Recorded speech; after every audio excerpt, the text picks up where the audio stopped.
क्या आप जानते हैं कि कयामत के करीब एक ऐसी कौम जमीन पर निकलेगी जिसकी तादाद इतनी ज्यादा होगी कि पूरी दुनिया उनसे खौफजदा हो जाएगी।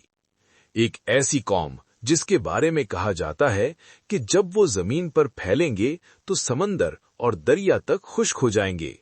ये कौम है याजूज और माजूज। लेकिन असल सवाल ये है कि याजूज माजूज कितने ताकतवर होंगे और उन्हें क्यों एक दीवार के पीछे कैद किया गया है।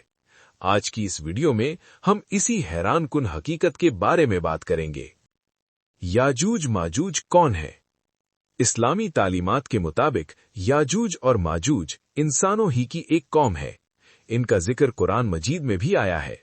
कुरान के मुताबिक एक अजीम बादशाह जुल्करनैन ने उनके फसाद से लोगों को बचाने के लिए एक बहुत बड़ी दीवार बनाई थी। ये दीवार दो पहाड़ों के दरमियान लोहे और पिघले हुए तांबे से बनाई गई थी ताकि याजूज माजूज बाहर न आ सकें। इसी वजह से आज तक वो इस दीवार के पीछे कैद हैं। याजूज माजूज की तादाद। रिवायात में आता है कि याजूज माजूज की तादाद इंतहाई ज्यादा होगी। नबी करीम सल्लल्लाहु अलैहि वसल्लम ने फरमाया कि कयामत के करीब जब वो निकलेंगे तो उनकी तादाद इतनी ज्यादा होगी कि जमीन पर हर तरफ फैल जाएंगे। यहां तक कि उनके मुकाबले में बाकी इंसान बहुत कम महसूस होंगे। उनकी ताकत कितनी होगी? याजूज माजूज न सिर्फ तादाद में ज्यादा होंगे बल्कि इंतहाई ताकतवर और जंगजू भी होंगे। जब वो जमीन पर निकलेंगे तो वो हर तरफ तबाही और फसाद फैलाएंगे। रिवायात में आता है कि जब वो एक झील के पास से गुजरेंगे तो उसका सारा पानी पी जाएंगे, और जब बाद में आने वाले लोग वहां पहुंचेंगे तो वो कहेंगे, यहां कभी पानी हुआ करता था। ये मिसाल उनकी बेशुमार तादाद और ताकत को जाहिर करती है। दुनिया में खौफ और इंतशार।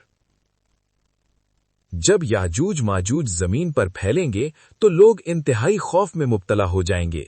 लोग पहाड़ों और महफूज जगहों में छुपने की कोशिश करेंगे। उस वक्त के नेक लोग अल्लाह से दुआ करेंगे कि उन्हें इस मुसीबत से निजात दे। ये वक्त दुनिया के लिए एक बहुत बड़ा इम्तिहान होगा। याजूज माजूज का खातिमा। लेकिन अल्लाह ताला की कुदरत सबसे बड़ी है। रिवायात के मुताबिक आखिरकार अल्लाह ताला याजूज माजूज पर एक खास बीमारी या कीड़े भेज देगा जिसके नतीजे में वो सब हलाक हो जाएंगे। इस तरह अल्लाह ताला जमीन को दोबारा अमन अता करेगा। अहम सबक।